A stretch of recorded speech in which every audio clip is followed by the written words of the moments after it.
ये नर्तकी इसके योग्य नहीं है, किंतु मैं सभी विधि विधानों और नीतियों का ज्ञाता। तो क्या मैं आपसे ये दान प्राप्त करने का अधिकारी हूं? अवश्य है मुनिराज, अवश्य।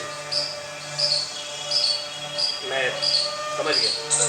ना ना राजन, एक बार फिर सोच लो, नहीं तो बाद में मुंह फेरने से मेरा बड़ा अपमान होगा। किसी को पहले मना कर दो तो अच्छा है, बाद में दौड़ाना सही नहीं होता है। महाराज, ये हरिश्चंद्र की वाणी, मेरा मन वचन कर्म एक। सूरज ठंडा हो सकता है, चंद्रमा अग्नि बरसा सकता है, परंतु हरिश्चंद्र कभी अपने वचन से विमुख नहीं। तो ठीक है, यदि ऐसी बात है तो ले आओ, ससम्मान अपना सारा राजपाट हमें दान में दे दो। कहो क्या कहते हो? मुझे तो अभी भी संदेह है। अभी तो परिवार से पूछना होगा। पूछ सकते, परिवार बहुमत से नहीं चलता महाराज। मेरी वाणी से जो निकल गया उसी का पालन मेरा परिवार करता है। यही मेरी पहचान है। मैं इसी क्षण आपको अपना पूरा राजपाट ससम्मान दान में देता। ये दान देके मैं गौरवान्वित हुआ। मेरा प्रणाम स्वीकार करें। आपको कोटिशा धन्यवाद। नारायण नारायण नारायण। और एक झटके से राजा हरिश्चंद्र नींद से जाग गए। आहट सुनकर पास में सो रही उनकी रानी तारामती भी जाग गई। तारामती ने उनसे इस तरह से नींद में चौंकने का कारण पूछा तो हरिश्चंद्र ने जो कुछ स्वप्न में देखा था वो बताया।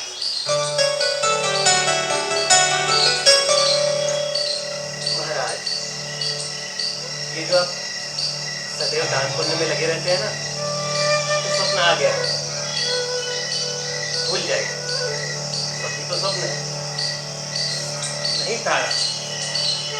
मैं स्वप्न में भी अपने वचन से विमुख नहीं होता। तो ठीक है, आप अपना वचन निभाइए, परंतु अभी चित्त को शांत करके विश्राम कीजिए। चित्त को शांति कैसे मिलेगी तारा? विश्राम तो मैं कर लूंगा, परंतु चित्त को शांति कैसे मिलेगी? जिस वस्तु को एक बार दान कर दिया, दोबारा उसका प्रयोग कैसे कर सकता है? और बहुत सोचने पर भी याद नहीं आता कि वे मुनिराज कौन है। काश ईश्वर करे कि अति शीघ्र ही मुझे उनका दर्शन हो, जिससे मैं अपना वचन निभाकर अपने धर्म की रक्षा कर सकूं। नारायण नारायण नारायण। रात्रि को ये सोचा हरिश्चंद्र ने, और अगले दिन प्रातः काल ही पहुंच गए विश्वामित्र हरिश्चंद्र के सम्मुख। उनको देखकर हरिश्चंद्र का मुखमंडल सूर्य की भांति चमकने लगा। भाव विभोर होकर उन्होंने विश्वामित्र को प्रणाम किया।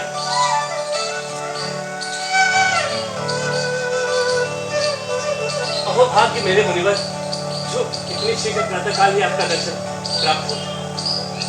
हे मुनिवर, कृपा करके मुझे आप अपना परिचय दें, जिससे मैं आपको स्वप्न में दिए गए दान की सभी विधियां पूरी कर सकूं।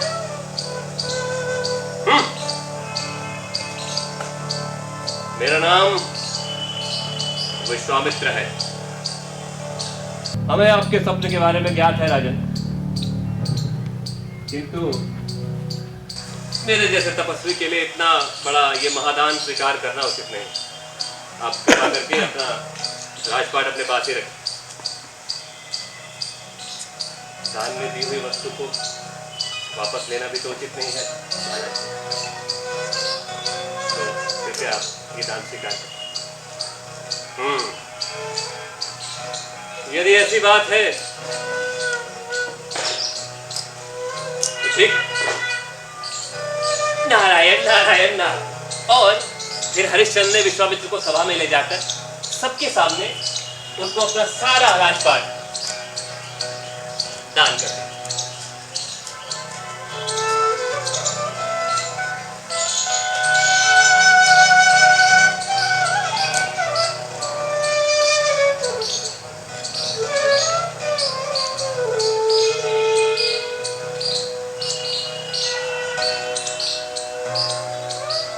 नारायण नारायण नारायण। सिंहासन पर आसीन हो गए विश्वामित्र और राजा हरिश्चंद्र एक झटके से दास बनकर उनके सम्मुख खड़े थे। मेरे लिए क्या क्या है महाराज? हरिश्चंद्र, तुम अपनी पत्नी और पुत्र सहित अयोध्या की सीमा से बाहर चले जाओ।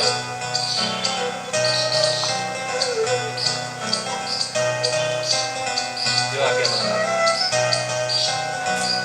नारायण नारायण नारायण। और फिर राजसी वस्त्र त्याग करके हरिश्चंद्र, तारामती और रोहिताश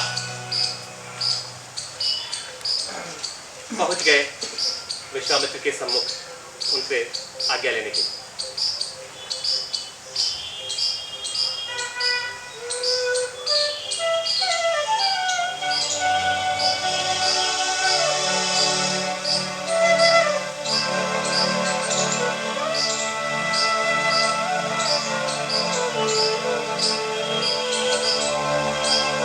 प्रणाम महाराज। अब हम प्रस्थान करेंगे। हमें आज्ञा दीजिए और आशीर्वाद दीजिए कि चाहे जो कुछ भी हो जाए, हम अपने सत्य से, अपने धर्म से कभी विचलित ना हो। ओ हरिश्चंद्र, हमारी दक्षिणा दिए बिना भाग रहे हो? यही है तुम्हारा सत्य धर्म? वारे वचन पालक, कोई विधान बिना दक्षिणा के पूरा नहीं माना जा सकता। तो इसलिए तुरंत दक्षिणा स्वरूप एक शास्त्र मुद्राओं का प्रबंध करो, नहीं तो मैं तुम्हारे इस मिथ्या दान को ठुकराता हूं। क्षमा करें महाराज, तनिक भूल हो गई। मैं अभी आपकी दक्षिणा का प्रबंध करता हूं। महामंत्री जी, राजकोष से शास्त्र मुद्राएं निकालकर मुनिराज को भेंट की जाए। वारे वचन पालक, वारे सत्य का ढोंग रचाने वाले पाखंडी, हमारी वस्तु से हमें दक्षिणा? वाह वाह वाह वाह, वारे तेरा सत्य धर्म, वाह। राजमहल का राजकोष भी इस राज्य की संपत्ति है जो तुम हमें दान कर चुके हो। अब किस अधिकार से मुद्राओं को हाथ लगा रहे हो? वारे ढोंगी, देख लिया तुम्हारा सत्य धर्म, वाह। क्षमा करें महाराज, क्रोध न करें, बड़ी भारी भूल हो गई। आप तो दयालु हैं, कृपा करके दास पर बस अपनी दया कीजिए और विश्वास रखिए, मैं आपकी दक्षिणा आपको अवश्य ही दे दूंगा। बस मुझे एक मास का समय दीजिए। एक मास की अवधि पूरी होने पर मैं आपको आपकी दक्षिणा अवश्य ही दे दूंगा महाराज। बस इतनी सी विनती स्वीकार कर लीजिए, दास पर बस इतनी दया कर दीजिए महाराज। तुम्हारी स्थिति पर दया करते हुए हम तुम्हें एक मास का समय देते हैं, लेकिन याद रहे, एक मास की अवधि पूरी होने पर यदि तुमने हमारी दक्षिणा का प्रबंध नहीं किया तो तुम युग युगांतर तक मिथ्यावादी हरिश्चंद्र के नाम से जाने जाओगे। नहीं महाराज, मैं आपको एक मास की अवधि पूरी होने पर आपकी दक्षिणा आपको अवश्य ही दे दूंगा। अब हमें आज्ञा दीजिए।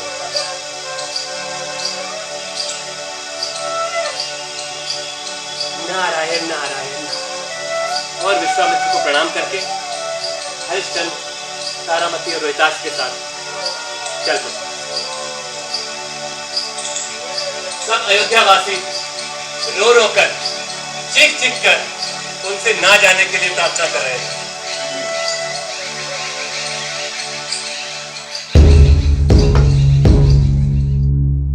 मत जाओ राजा हमरे मत जाओ राजा, रुक जाओ राजा हमरे रुक जाओ राजा। मत जाओ राजा हमरे मत जाओ राजा, रुक जाओ राजा हमरे रुक जाओ राजा।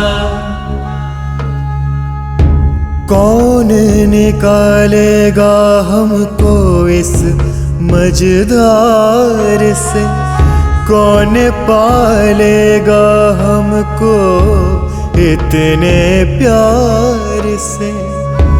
तुम जो चले गए तो हम जी न पाएंगे, पीछे पीछे तुम्हारे हम भी आएंगे। मत जाओ राजा हमरे मत जाओ राजा, रुक जाओ राजा हमरे रुक जाओ राजा।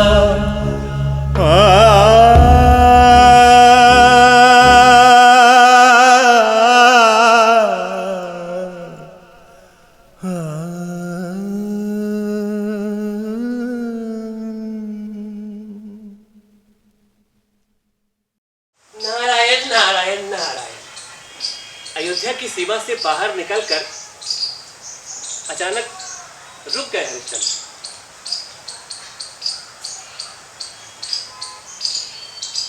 क्या हुआ स्वामी, क्या सोच रहे हैं? सोच रहा हूं कि मुनिराज की दक्षिणा का प्रबंध कैसे होगा। इसमें सोचना कैसा है, हम कहीं जाकर कुछ कामकाज कर लेंगे, 1 मास में मुनिराज की दक्षिणा का प्रबंध हो जाए। काम काज करें भी तो कहाँ करें, ये समस्त धरती तो इक्ष्वाकु वंश के राजाओं की, अयोध्या की। हम संसार में कहीं भी रहे, हम रहेंगे अयोध्या राज्य की सीमा के अंतर्गत ही। लेकिन महाराज ने तो हमें अयोध्या की सीमा से बाहर जाने को कह दिया। अब हम तीनों लोकों में ऐसा कौन सा स्थान है जहां हम शरण ले जो अयोध्या की सीमा के अंतर्गत ना आता। एक स्थान है स्वामी जहां हम जा सकते हैं और कामकाज भी कर सकते हैं, काशी।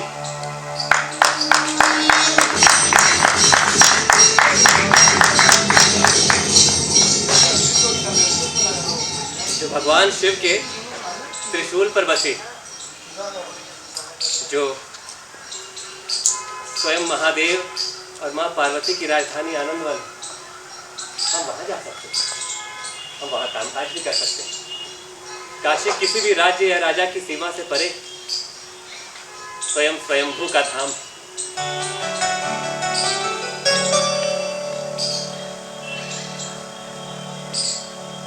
तुम धन्य हो तारामती, तुम जैसी पत्नी जिस किसी की भी हो, उसको तो बिना मांगे ही स्वर्ग से भी बढ़कर सुख प्राप्त। हम काशी चलेंगे। नारायण नारायण नारायण। और हरिश्चंद्र पुत्र और पत्नी के साथ चल पड़े काशी की ओर। बिना किसी राजसी ठाट बाट और साधन के अयोध्या से काशी तक की यात्रा उन लोगों के लिए बड़ी कठिन थी। कहीं रानी तारावती थक कर रुक जाती, तो कहीं नन्हे राजकुमार के पैर में कोई कांटा चुभ जाता। भूख प्यास से लड़ते हुए, कठिन मेहनत करते हुए, किसी तरह चलते चलते सत्य की राह के तीनों पथिक काशी पहुंचे। काशी पहुंच के जो देखा